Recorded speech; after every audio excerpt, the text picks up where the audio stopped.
Bayangkan Anda adalah menteri. Anda ambil keputusan impor, melaksanakan keputusan pimpinan, lalu 9 tahun kemudian Anda diborgol, ditahan, masuk kejaksaan. Bayangkan Anda adalah seorang direktur BUMN. Anda bikin inovasi, meningkatkan laba sampai laba yang tertinggi, lalu Anda divonis bersalah. Bayangkan Anda adalah seorang pekerja kreatif, videografer di desa, mencoba menyambung hidup kala pandemi, bekerja sama dengan desa, lalu Anda masuk penjara, terancam masuk penjara. Bayangkan Anda adalah seorang profesional, memberikan advice kepada kementerian, memberikan advice kepada pemerintah, lalu Anda dianggap berkolaborasi dalam tindak pidana korupsi, Anda terancam masuk penjara. Bayangkan Anda adalah seorang CEO venture capital dari BUMN, Anda berinovasi, Anda bikin kebijakan untuk menanam modal, perusahaan yang Anda tanam modal bangkrut, Anda bisa masuk penjara dituduh korupsi. Anda seorang pengusaha, Anda ditangkap, dicap negatif dengan narasi trial by press oleh penegak hukum, Anda masuk penjara. Mari kita bahas.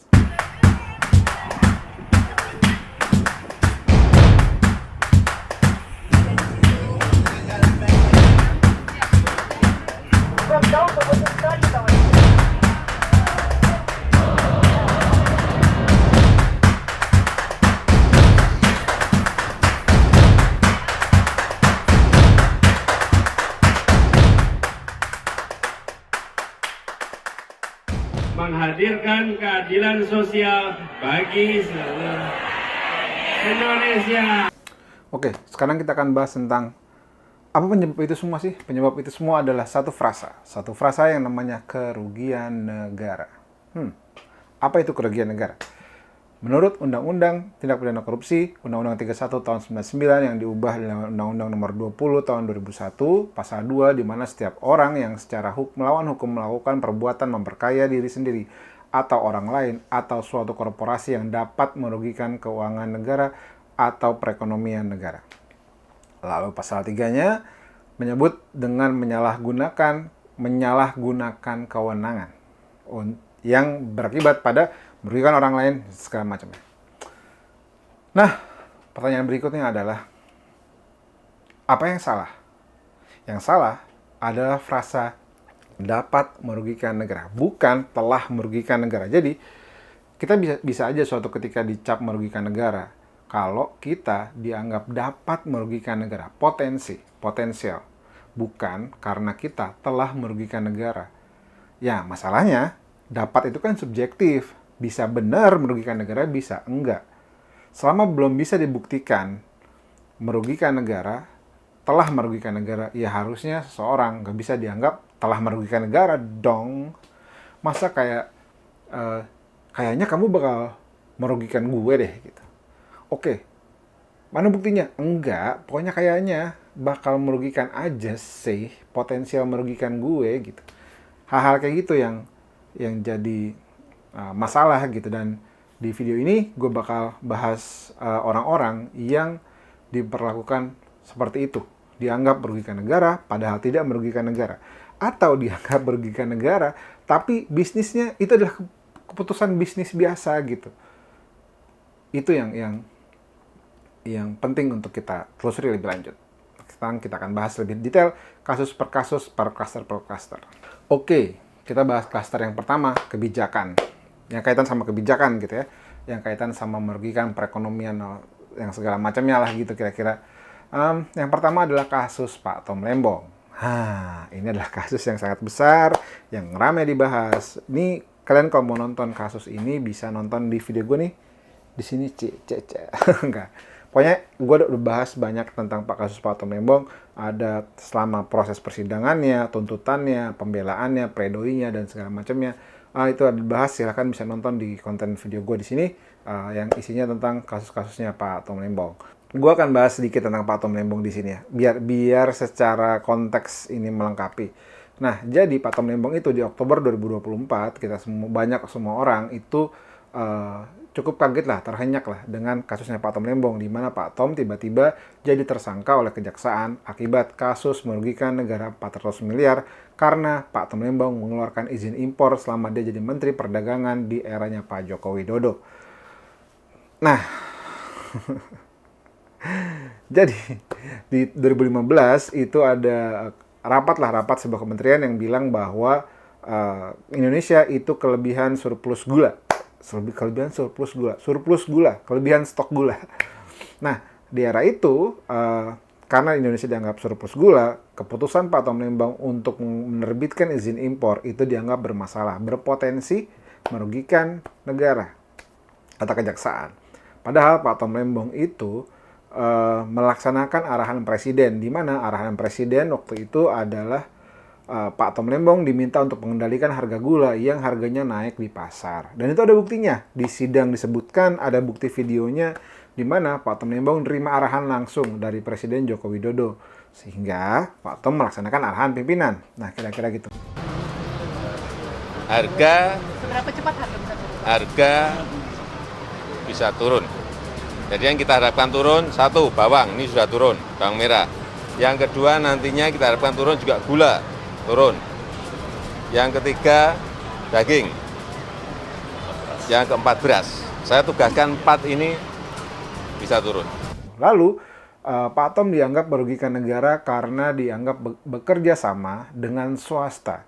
Harusnya Pak Tom bekerja sama dengan BUMN aja. Jadi, kalau sebuah proyek itu bisa dikerjakan oleh swasta, bisa dikerjakan oleh investor, serahkan pada mereka. Sehingga APBN bisa kita giring ke tempat yang lain.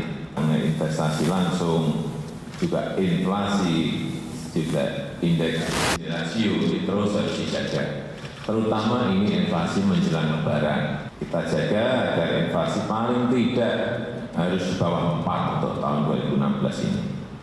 Ini menjadi kebiasaan setiap tahun. Kebiasaan setiap tahun kita bahwa harga-harga selalu naik pada menjelang Idul Fitri.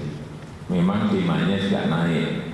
Tetapi kalau supply-nya dikendalikan, digerojok supply yang lebih, saya kira tidak akan terjadi seperti ini. Intinya gini, Pak Tom ngeluarin izinnya dia beli sama BUMN kerjasama sama swasta dalam distribusinya nih, koperasi-koperasi, ada koperasi TNI, koperasi polisi, segala macam lah, kerjasama sama mereka. Nah, itu kerjasama itu dianggap merugikan negara karena menurut kejaksaan, yang ngapain lu kerjasama sama swasta, mestinya lu kerjasama sama BUMN aja. Kira-kira gini, kalau lu beli bensin, belinya ke Pertamina aja. Jangan beli ke BP, jangan beli ke Vivo, jangan beli ke Shell. Karena kalau lu beli ketiga itu, lu telah merugikan negara. Menteri ESDM telah merugikan negara karena menerbitkan izin impor untuk BBM dijual sama BP, Shell, dan Vivo. Mestinya Menteri ESDM itu ngasih izin BBM-nya ke Pertamina aja dong, ngapain? Nah, kira-kira gitulah, kan nggak masuk di akal. Nah, selain itu, yang menghitung kerugian negara itu adalah BPKP. Dan selama persidangan, BPKP itu tidak pernah hadir. Orang yang bertanggung jawab atas auditnya, atas perhitungan kerugian negaranya nggak pernah hadir di sidang. Yang selalu hadir adalah orang bawahannya lah, kira-kira gitu ya. Bottom of the chain, bottom orang yang ada di paling bawah yang harus masuk ke persidangan. Itu aja setiap ditanya, nggak tahu lah, nggak ngerti lah, lupa lah, apa segala macam. Makanya Pak Tom dianggap merugikan negara, sama auditnya, proses auditnya nggak beres, sama konstruksi kasusnya nggak beres juga gitu, Mak. Ya, kayak gitulah kira-kira. Belum pernah dihukum, terdakwa telah tidak menikmati hasil tindak pidana korupsi yang dilakukan, terdakwa bersikap sopan di persidangan, tidak mempersulit dalam persidangan. Keempat, telah adanya penitipan sejumlah uang kepada Kejaksaan Agung pada saat penyidikan sebagai pengganti atas kerugian keuangan negara. Menimbang berdasarkan karena terdakwa dinyatakan terbukti secara sah dan meyakinkan, maka sesuai dengan ketentuan pasal 22, terdakwa dibebani untuk membayar biaya perkara. 1. Menyatakan terdakwa Thomas Trikasi Lembong telah terbukti secara sah dan meyakinkan bersalah melakukan tindak pidana korupsi secara bersama-sama sebagaimana dalam dakwaan primer. 2. menjatuhkan pidana kepada terdakwa Thomas Trikasi Lembong oleh karena itu dengan pidana penjara selama 4 tahun dan 6 bulan. Lalu Pak Ton divonis bersalah. Padahal di persidangan Pak Ton disebut tidak pernah ketemu sama swastanya, tidak pernah menerima uang sepeser pun, melaksanakan arahan pimpinan. Tapi Pak Tom tetap divonis. Meskipun Agustus 2025 Pak Tom dibebaskan, mendapatkan abolisi oleh Presiden Prabowo setelah mengajukan banding atas putusan yang diberikan kepada Pak Tom Lembong. Kalau memang Pak Tom Lembong salah, kenapa dikasih abolisi? Kalau Pak Tom tidak salah, kenapa harus divonis bersalah? Gitu kira-kira pertanyaan besarnya. Kasus nomor 2, Ibu Ira Puspadewi. Ini lebih lucu lagi. Lucu sekali kasus ini. Sampai kalau Pak Tom Lembong tokoh politik oke lah, mungkin karir politiknya pengen dibunuh sama seseorang karena sakit hati. Tapi Bu Ira ini bukan siapa-siapa. Bu Ira ini adalah orang yang menjadi direktur ASDP, berhasil memberikan laba ASDP tertinggi kayaknya dalam sejarah, sekitar 637 miliar labanya. Karena apa? Karena Ibu Ira mengakuisisi PT Jembatan Nusantara. Dan karena akuisisi PT Jembatan Nusantara, Bu Ira juga divonis bersalah oleh kejaksaan. KPK, mohon maaf, koreksi. Bu Ira divonis 4,5 tahun penjara oleh sidang lah gitu ya. Dan yang paling miris dalam proses ini adalah ternyata orang yang menghitung kerugian negara dari Bu Ira adalah auditor internal KPK yang tidak punya kompetensi, yang katanya tidak punya kompetensi menghitung kerugian negara. Dan kalau teman-teman juga tahu bahwa Bu Ira itu dituduh melakukan akuisisi karena harga akuisisinya terlampau mahal. Karena seharusnya yang dihitung itu hanyalah kapalnya aja, besi-besi tua. Kapalnya dihitung besi tua nih sama auditornya.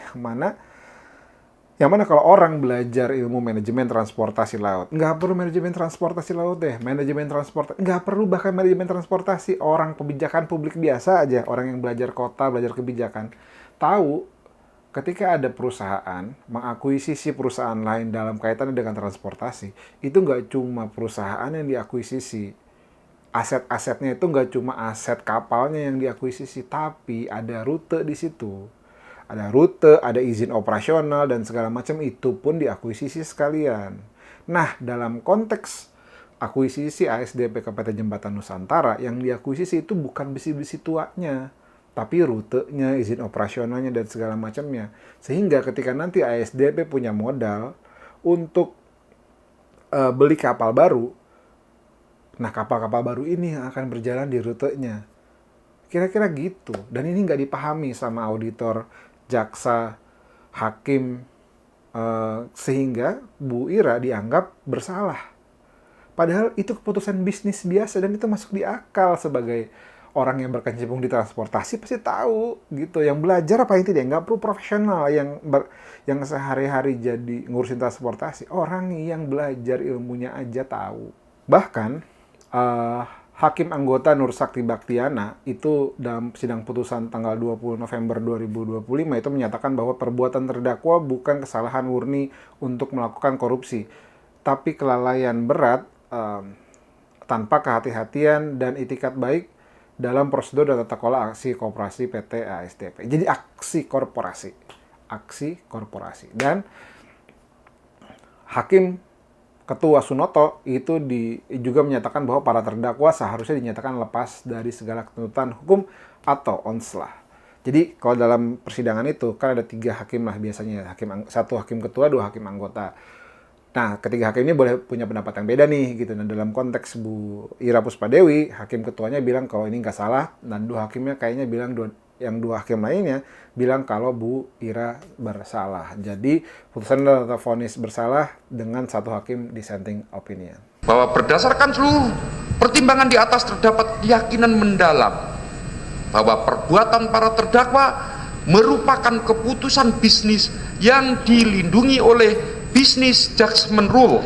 Para terdakwa selalu bertikat dengan itikat baik, kehati-hatian yang memadai, tanpa benturan kepentingan, dan tidak ada niat jahat merugikan keuangan negara. Unsur-unsur tindak pidana korupsi sebagaimana dakwaan tidak terpenuhi secara dan meyakinkan. Keraguan-keraguan substansial yang material dan fundamental harus ditafsirkan menguntungkan para terdakwa sesuai azas Indo pro reo. Jurisprudensi Mahkamah Agung dalam kasus serupa mendukung penerapan business judgment rule. Bahwa oleh karena itu perbuatan para terdakwa terbukti dilakukan, namun perbuatan tersebut bukan merupakan tindak pidana karena merupakan keputusan bisnis yang dilindungi oleh business judgment rule dan unsur-unsur tindak pidana tidak terpenuhi, maka berdasarkan pasal 191 ayat 2 Kitab Undang-Undang Hukum Acara Pidana, para terdakwa seharusnya dinyatakan lepas dari segala tuntutan hukum atau konslah oleh resmi publik. Dalam kasus ini tadi seperti yang disampaikan oleh hakim anggota yang bilang kalau Bu Ira bersalah, ini adalah aksi korporasi biasa, bisnis biasa gitu, sehingga nggak bisa dianggap merugikan negara, dan apalagi perhitungannya salah. Karena mengakuisisi perusahaan transportasi bukan cuma mengakuisisi kapal tuanya, tapi juga rute dan izin-izin lainnya. Lalu yang ketiga itu lagi contohnya adalah Hotasi Nababan. Ini kasusnya udah lama, 2000 mungkin kejadiannya tuh 2006, di mana waktu itu Pak Hotasi Nababan selaku direktur dari Merpati itu menyewa kapal Boeing ke perusahaan Amerika Serikat namanya Third Stone Aircraft Leasing Group, di mana Merpati mentransfer $1 juta US untuk sebagai jaminan. Tapi kapal yang ditransfer itu nggak pernah datang gitu. Pesawat itu nggak pernah datang ke Indonesia. Nah, Merpati itu menggugat di persidangan dan menang. Polisi menyatakan tahun September 2007 bahwa tidak ada korupsi. KPK juga menyatakan tahun 2009 tidak ada korupsi. Tapi kejaksaan meneruskan perkaranya. 2013 Pak Hotasi Nababan ini bebas sebagai putusan pertama ya, selama kayaknya pertama kali itu tahun 2000 beliau divonis bebas oleh Pengadilan Tipikor, tapi 2014 Mahkamah Agung membatalkan putusan bebas tersebut lewat kasasi. Pak Hotasi divonis 4 tahun penjara. Sekarang sudah bebas, Pak Hotasi dan beliau adalah salah satu orang yang menggugat ke Mahkamah Konstitusi kaitan dengan pasal 2, pasal 3 ini. Menurut beliau kerugian itu jangan dapat dong, kira-kira gitu. Pokoknya kira-kira seperti asumsi yang gue sebutkan tadi. Beliau menggugat ke Mahkamah Konstitusi kaitan pasal 2 dan pasal 3. Kasus nomor 4 itu Keri Ardianto, di mana teman-teman pasti ingat ada Keri ini adalah anaknya Riza Khalid yang dicap sebagai salah satu bagian dari mafia BBM oplosan di kasus korupsi Pertamina Patra Niaga. Di mana awalnya itu Keri itu adalah pemilik, kasarnya gampang gini, Keri adalah pemilik kilang yang disewa oleh Pertamina Patra Niaga yang awalnya dituduh mengoplos BBM di tangkinya Keri, kira-kira gitu ya. Tersangka MK memerintahkan dan atau memberikan persetujuan kepada EC untuk melakukan blending produk kilang jenis RON 88 dengan RON 92 agar dapat menghasilkan RON 92 di terminal PT Orbit Terminal Merak milik tersangka MKAR dan tersangka GRJ atau yang dijual dengan harga RON 92. Hal ini tidak sesuai dengan proses pengadaan produk kilang dan core bisnis PT Pertamina Patra Niaga. Nah, disclaimer juga nih, gua dalam hal ini tidak dalam konteks membela Keri atas kasusnya, atau gua dianggap sebagai buzzernya Riza Khalid, which is enggak. Gue cuma pengen yang penting dari kasus ini adalah lu dianggap bukan kerugian negara, mempengaruhi perekonomian negara dengan BBM oplosan yang sudah lo lakukan gitu. Tapi ternyata teman-teman, di awalnya narasi awalnya adalah Kerry dianggap salah satu mafia BBM oplosan. Tapi di akhir, di dakwaannya, BBM oplosan yang berpotensi merugikan perekonomian negara 193,7 triliun itu tidak ada. Dia tidak didakwa karena merugikan perekonomian negara 193,7 triliun.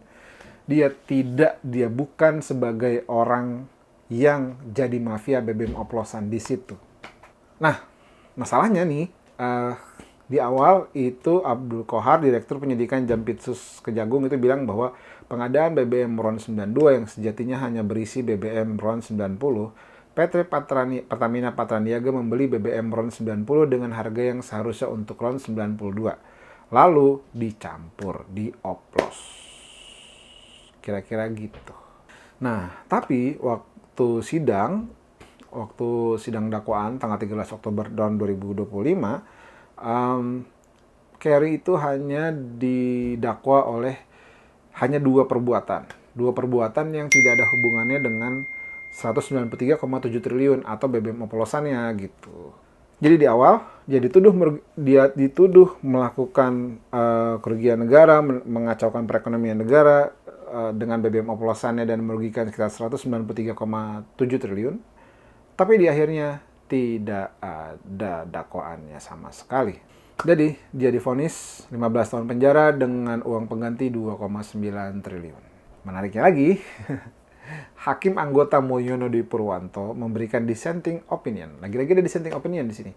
Unsur kerugian negara atau perekonomian negara tidak terpenuhi atau tidak terbukti. Hakim Mulyono menekankan pentingnya business judgment rule untuk mencegah kriminalisasi dari keputusan bisnis. Lagi-lagi ada beda dissenting opinion. Ada hakim yang bilang bahwa ini adalah bisnis biasa, bukan dan tidak merugikan negara. Lagi-lagi dia tidak didakwa dengan merugikan perekonomian negara 193,7 triliun.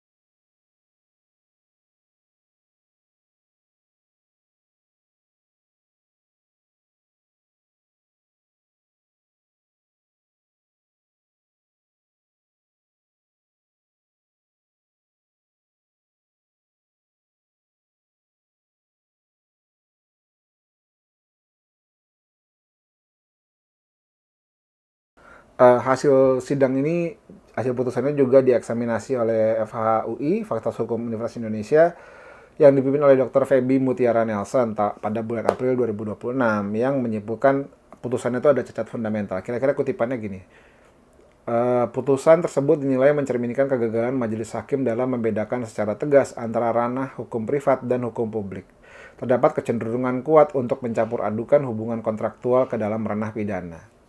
Guru Besar FHUI, Topo Santoso juga menambahkan bahwa tidak terbukti adanya tekanan dari pihak yang disebutkan. Juga tidak ada aliran dana pribadi kepada pejabat. Ini menjadi titik lemah dalam pembuktian. Catatan besarnya, pertanyaan besarnya adalah kalau angka 193,7 triliun dari awal itu dibesar-besarkan dalam kasus BBM oplosan yang merugikan perekonomian negara, tapi di akhirnya tidak ada itu dakwaan itu, berarti warga negara itu sedang terkena trial by press. Dia dihukum oleh media, dia dihukum oleh narasi media. Berbahaya sekali. Orang yang punya pengaruh dalam tanda kutip seperti Kerry, yang merupakan anak Riza Khalid ya, gitu, aja bisa digituin, apalagi kita rakyat biasa, rakyat yang nggak punya pengaruh, nggak punya kekuatan ekonomi sebesar itu gitu. Kita bisa kena juga. Kalau cara menghukum warga negara adalah dengan bermain narasi di media. Bahaya sekali. Dan berikutnya, sebelum melanjutkan, gue mau cerita sedikit bahwa gue didukung kaos oleh teman gue yang punya clothingan yang lagi merintis usaha clothingan. Teman-teman bisa beli di link yang ada di bawah di deskripsi, link Shopee di situ. Nanti teman-teman bisa cek di situ, ada beberapa desain. Ini salah satunya. Silahkan beli di sana. Affordable, isinya mungkin banyak yang statement t-shirt yang punya pesan, tapi bisa beli di sana buat melengkapi koleksi kalian kalau teman-teman suka pakai kaos-kaos yang punya statement di kaosnya. Lanjut, ada di deskripsi di bawah, ada link Shopee-nya, silahkan diklik. Lanjut, sekarang kita akan masuk ke bagian berikutnya. Klaster berikutnya adalah pekerja kreatif, orang-orang yang bekerja dengan pemerintah.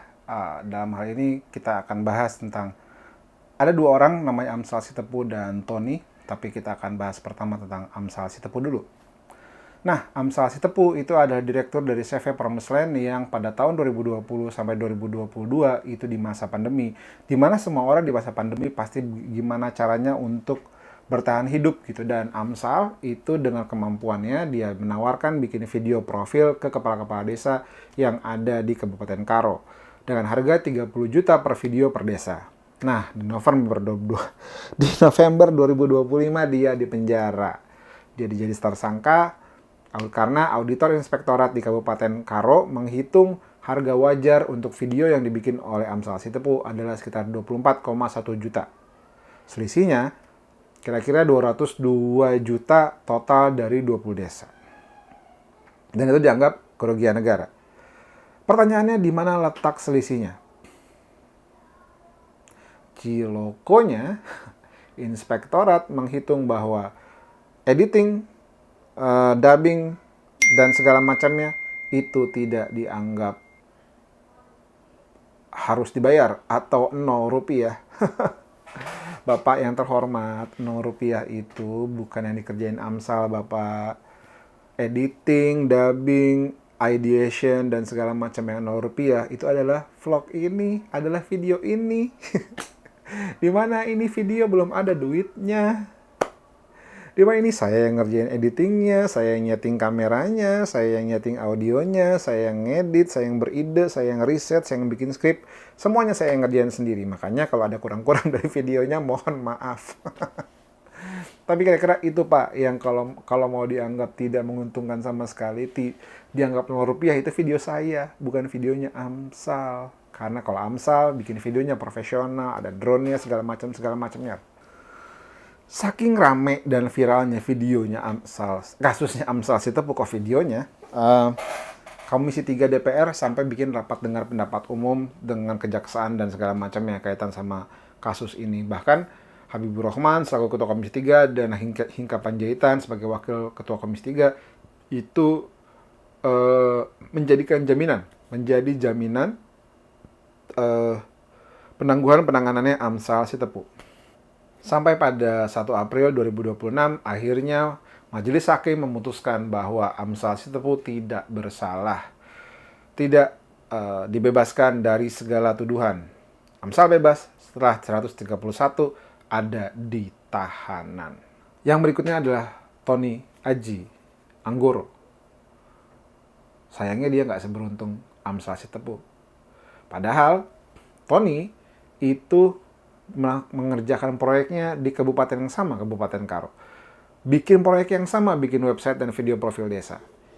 Yang sedihnya, Tony divonis 1 tahun penjara di tanggal 28 Januari 2026. Yang lebih bikin miris lagi adalah Tony ini bukan pemilik perusahaan, Amsal pemilik CV. Tony ini bekerja di CV Arih Ersada Perdana untuk bikin website 14 desa. Dia diupah 5,71 per desa. Bukan 10 juta sesuai dengan RAB-nya. RAB ya, uh, dia cuma dapat 5,71 juta. Dia pekerja. Dia tidak menentukan upahnya yang dia dapat berapa. Tapi dia divonis bersalah. Ya, vonisnya cukup menarik perhatian. Banyak juga orang yang demonstrasi menuntut Tony dibebaskan, apalagi setelah Amsal dapat vonis bebas gitu ya. Nah, yang jadi bermasalah menurut saya setelah itu adalah bahwa Kejaksaan Agung setelah ditanya oleh wartawan kaitan dengan ini, menjawab bahwa perkara ini sudah berjalan dan sudah inkrah. Tapi kan beda kasusnya. Memang ditangani oleh pihak Kejari Karo. Tidak ada masalah, sudah inkrah. Permasalahannya bukan masalah sudah inkrah atau belum, bos. Permasalahannya adalah apakah prosesnya sama kayak Amsal. Karena kalau proses sama kayak Amsal, ya harusnya bebas juga gitu loh. Amsal itu beruntung karena viral aja. Tony ini nggak viral gitu. Dan apakah kita harus selalu berharap kita dapat keadilan lewat viral gitu? Meskipun kata Panji, no viral no justice, itu malah jadi bagus. Karena dengan viral kita harus bisa dapat keadilan. Nah, pertanyaan selanjutnya adalah apakah ketika kita mau dapat keadilan kita harus viral dulu? Lalu orang-orang yang tidak bisa viral apakah layak nggak dapat keadilan? Kasus Tony dan kasus Amsal adalah bukti bahwa seharusnya dapat keadilan nggak harus viral dulu. Lalu yang berikutnya adalah kriminalisasi profesional yang bekerja sama dan memberikan advice kepada pemerintah. Disclaimer lagi bahwa kita boleh tidak setuju dengan kebijakan yang diambil Nadiem Makarim selama menjadi Menteri Pendidikan. Gua juga banyak kesepakatnya sama apa yang dikerjakan sama Nadiem. Baik mulai dari kurikulumnya, baik mulai dari penggunaan teknologinya, aplikasinya yang bikin ribet, mulai dari banyak hal gue nggak sepakat, cara dia nge-treatment guru dan segala macam yang gue banyak yang nggak sepakat. Tapi dalam kasus Ibrahim Arif ini kayaknya kita perlu mengesampingkan bagian itu dulu, karena ini jadi penting. Kenapa ini jadi penting? Karena Ibrahim Arif adalah seorang profesional yang bekerja memberikan advice kepada Kementerian Pendidikan. Lalu atas advice-nya, dia dianggap berkomplot dalam tindak pidana korupsi pengadaan laptop Chromebook 2,1 triliun.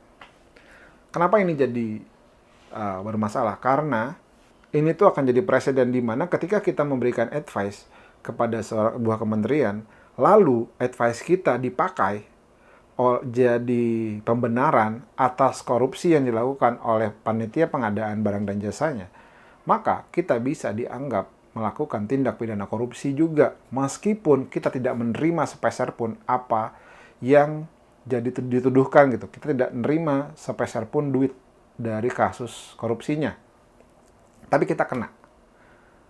Memang, jadi pertanyaan banyak orang juga di mana Ibrahim Arif itu memberikan advice ke kementerian, duduk sebagai staf ahli, tapi tidak dibayar oleh kementerian. Dia dibayar oleh yayasan, di mana yayasan tersebut mendapatkan bantuan lah dari berbagai macam perusahaan untuk bayar Ibrahim Arif di kementerian tersebut gitu. Memang itu jadi pertanyaan juga. Silahkan, tapi itu kita beda pembahasan gitu. Tapi itu memang harus jadi concern. Tapi itu perlu kita singkirkan dulu, kita geser dulu.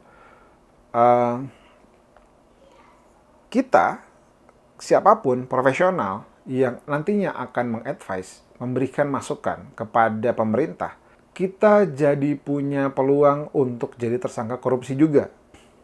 Pada akhirnya, nggak banyak yang mau melakukan itu nantinya kalau gini deh, Ibrahim Arif itu bahkan dalam statementnya itu menyatakan bahwa not required, tidak wajib menggunakan Chromebook misalnya. Sehingga ya bebas mau yang lain. Ketika bebas boleh menggunakan yang lain, berarti kan ada pimpinan yang memutuskan apakah pimpinan di atasnya memutuskan pakai Chromebook atau tidak. Panitianya memutuskan pakai Chromebook atau tidak. Kita gini, memang pakai Chromebook di seluruh Indonesia adalah keputusan bodoh, adalah program bodoh, di mana nggak semua daerah itu punya internet yang layak untuk bisa pakai Chromebook, karena Chromebook itu kan bakal maksimal kalau pakai internet ya gitu. Tapi dalam proses ini adalah ketika misalnya ada profesional di bidang lingkungan, dia memberikan advice kepada Kementerian Lingkungan Hidup, lalu PPK-nya yang melaksanakan itu korupsi, dan dia bisa mengkambing hitamkan pemberi advice-nya, dalam hal ini Ibrahim Arif gitu. Padahal yang perlu dicari tahu adalah keputusan itu tuh adanya di siapa sih? Kan bukan berarti hanya ada di IBAM gitu. Selama IBAM tidak bisa hakim tidak bisa membuktikan bahwa IBAM adalah orang yang mendirect kebijakannya secara langsung, dapat keuntungan secara langsung dari situ, maka nggak bisa harusnya. Apalagi IBAM sekarang diancam tuduhan penjara 15 tahun penjara. Dalam kasus Nadiem Makarim, beda lagi gitu. Apalagi Nadiem Makarim kan masih ada satu orang yang masih DPO hilang. Di juristan kan masih di luar ya. Nggak tahu lah dia di mana, tapi dia masih DPO gitu. Nah, kayaknya itu jadi salah satu tokoh kunci. Nah, itu yang perlu dibuktikan gitu. Dia tuh perlu juga dicari dan ditangkap lah gitu ya. Ada di mana sih titik harus Chromebook-nya gitu. Itu tuh yang paling penting untuk dicari lebih lanjut gitu. Nah, apalagi yang jadi dasar penuntutan 15 tahun penjara adalah SPT tahunan PPH. JPU bilang bahwa walaupun tidak terungkapnya ada fakta hukum ada aliran uang atau memperkaya Ibrahim Arif, akan tetapi berdasarkan SPT tahunan PPH wajib pajak orang pribadi atas nama Ibrahim Arif alias IBAM, tercantum peningkatan sumber penghasilan dari tahun 2020. Mohon izin, mana ada koruptor melaporkan uangnya ke SPT. Tidak ada peningkatan penghasilannya. Ini tinggal dibuktikan aja. Dari mana sih peningkatan penghasilannya? Meskipun udah banyak yang membeberkan fakta ya, bahwa itu adalah didapat dari saham yang didapat dari sewaktu IBAM bekerja di Bukalapak lah kira-kira gitu. Tapi ya, nggak jelas. Gitu, jadi dalam kasus Ibrahim Arif ini, menurut gue harus jadi perhatian karena jangan sampai tidak ada lagi profesional yang mau bantu kementerian ngasih advice ke kementerian karena takut advice-nya digunakan jadi kambing hitam dan berbalik ke dia sendiri. Lalu yang terakhir adalah terjadi sama Niko Wijaya dan Daniel Wihaja dalam kasus kriminalisasi investasi Ventura. Apa sih investasi Ventura? Pasti banyak yang belum tahu dan belum dengar. Tapi kira-kira gini. Bisnis modal Ventura, atau gue sering keceletot nih, modal Ventura venture capital, gue biasanya ngomong venture capital, tapi kira-kira modal Ventura itu bisnisnya adalah gini. Lu punya duit 100, ya, dulu punya duit 100, lalu ada 10 startup yang mau lu investasikan. Lu bagi duitnya 10, biar gampang ya, 10 rata, ada 10. Lalu pada proses peningkatan segala macam dari 10, itu 8 gagal, bangkrut lah. Rugi dong 80. Secara kalau berpikirnya lurus, rugi dong 80. Tapi enggak. Yang dua ini dia grooming, dia tingkatin kapasitas bisnisnya sehingga dia bisa jual nilainya 140. Nah, lu rugi 80 nih. Tapi dari dua ini, lu dapat 140. Jadi dari 100 modal yang lu keluarkan, lu dapat 140, lu untung 40 dong. Nah, sisanya itu kerugian-kerugian yang didapat dari 8 bisnis yang lain, itu tertutup oleh keuntungan dan dijual dari 2 perusahaan ini.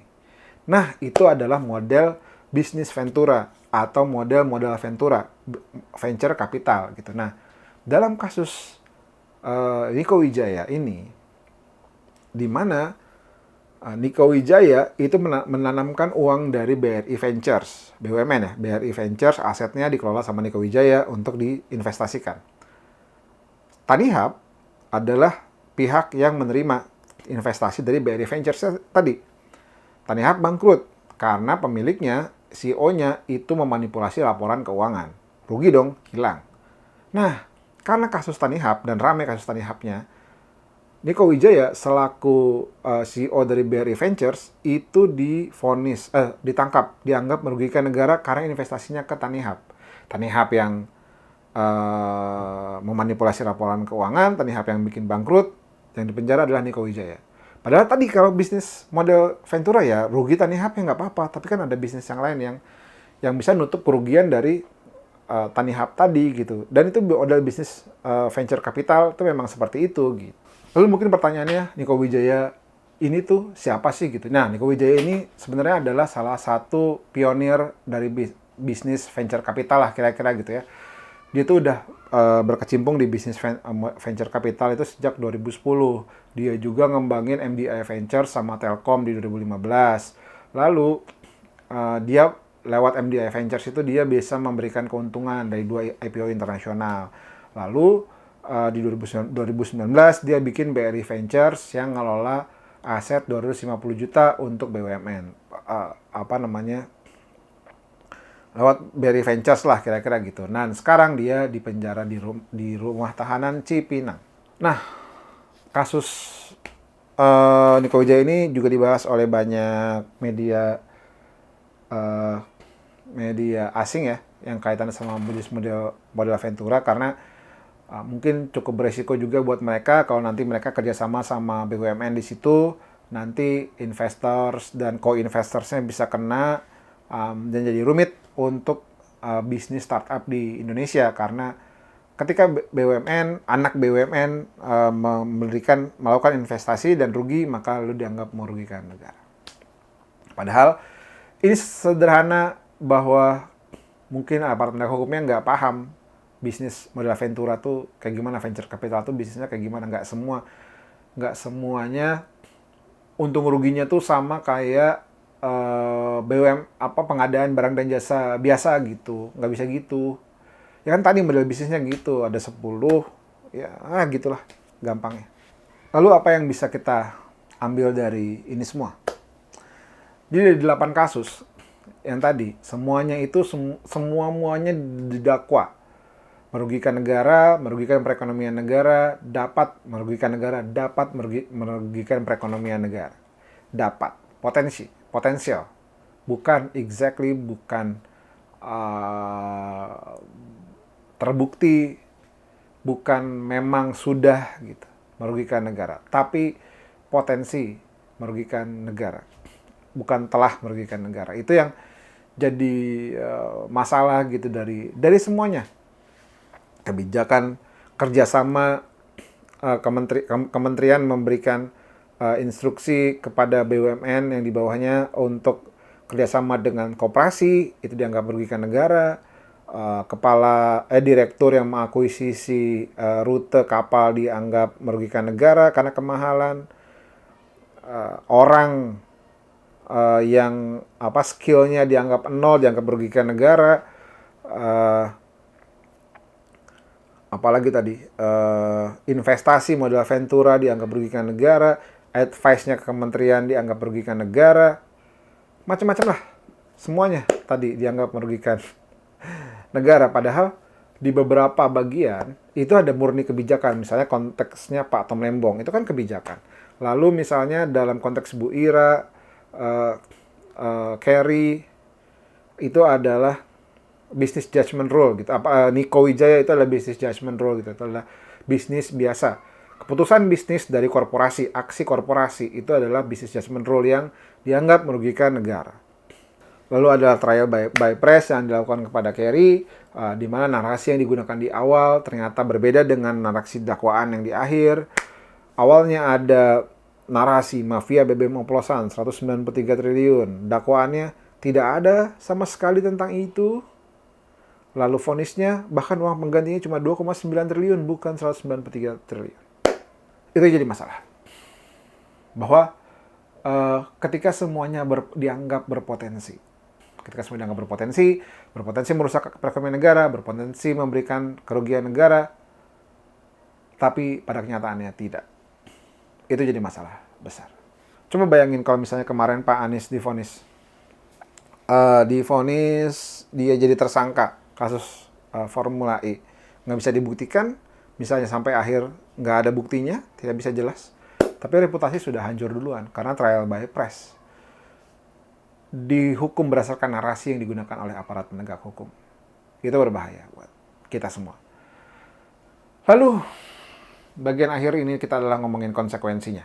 Konsekuensinya adalah akhirnya nggak akan ada lagi inovasi. Inovasi pengadaan barang dan jasa, inovasi akuisisi, inovasi investasi dari BUMN atau dari sekitarnya nggak ada. ASDP pasti nggak mau, BRI Ventures pasti nggak mau. Udah, Pertamina pasti malas. Ngapain? Kita bikin inovasi, kita cari jalan keluar, kita punya aksi korporasi. Kalau jadi pada akhirnya jadi tersangka korupsi juga. Startup jadi mati, konsekuensi keduanya itu adalah startup jadi mati karena nggak dapat investasi dong gitu. Nggak ada lagi kolaborasi sama BUMN karena kolaborasi sama BUMN akan dianggap merugikan negara. Konsekuensi ketiga adalah nggak ada lagi nih orang yang mau kerja buat pemerintah gitu, ekonomi kreatifnya mati. Orang-orang yang punya kesempatan untuk bikin video dan segala macamnya, bikin website dan segala macamnya nggak mau gua. Nanti gua bilangnya gua menganggarkan 10 juta ngajuinnya, ternyata gua bisa ngerjain 5 juta aja gitu, ternyata itu dianggap merugikan negara. Konsekuensi keempatnya adalah brain drain. Orang-orang yang mau ngasih advice ke pemerintah, kerja bareng ngebantuin pemerintah, ngasih tahu inovasi pemerintah, akhirnya masuk penjara karena dianggap berkolaborasi dengan aksi korupsi yang dilakukan oleh pemerintah, aparat pemerintah. Dia dianggap advice-nya dianggap jadi jalan masuk. Padahal bukan itu. Padahal dia tidak terima duit sama sekali. Padahal dia tidak melakukan apa-apa dalam konteks kasus korupsinya. Yang terakhir tadi lagi-lagi gue ulang adalah trial by press. Bahaya. Bahaya banget kalau kita dihukum hanya karena pernyataan. Apalagi pernyataannya keluar dari aparat penegak hukum. Kita akan fucked up.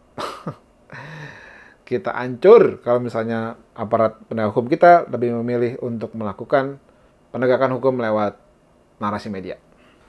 Nah, penutupnya adalah saya berharap, kita semua berharap bahwa tidak ada lagi yang harus merasakan ini. Tidak ada lagi yang jadi pesakitan korupsi akibat kerugian. Dianggap merugikan negara atau terlibat dalam konspirasi korupsi. Pak Tom sudah bebas, Bu Ira sudah bebas, Amsal sudah bebas. Semoga Tony bebas. Semoga Ibrahim Arif juga divonis bebas. Semoga Niko Wijaya divonis bebas supaya Hotasin Nababan MK-nya, pengajuan ke MK-nya juga dikabulkan oleh Mahkamah Konstitusi. Kayaknya itu yang paling baik buat kita. Dan semoga Kerry Ardianto juga namanya reputasinya lebih baik karena tidak lagi dianggap jadi mafia BBM oplosan 193,7 triliun. Karena kejaksaan bahkan tidak memasukkan itu dalam tuntutannya. Terima kasih. Nama saya Angga Putra Firdian. Kita akan ketemu lagi di konten-konten saya selanjutnya. Oh iya, tambahan sedikit. Saya punya konten kelas politik kewargaan. Baru ada 2 episode. Ada banyak, tapi ya karena semua ngerjain sendiri ya. Jadi karena ada hambatan-hambatan untuk editing. Tapi ada 2, yang terakhir itu adalah tentang konstitusi, Undang-Undang Dasar 1945, bagaimana undang-undang itu dibuat, bagaimana prosesnya, apa isinya, dan bagaimana undang-undang tersebut itu jadi kalau kita kembali ke Undang-Undang Dasar versi lama, maka kita akan membuka jalan menuju diktatorial, karena Undang-Undang 1945 versi lama yang memberikan jalan untuk Pak Soekarno berkuasa 20 tahun, Pak Soeharto berkuasa 32 tahun secara konstitusional. Undang-Undang 1945 versi yang sekarang adalah yang paling baik. Di situ juga ada ngebahas tentang gimana kalau presiden dan wakil presiden itu berhalangan tetap secara bersamaan. Penasaran? Silakan nonton di video saya yang kelas politik kewargaan episode konstitusi. Sekarang kita selesai dulu. Sampai jumpa. Wassalamualaikum warahmatullahi wabarakatuh.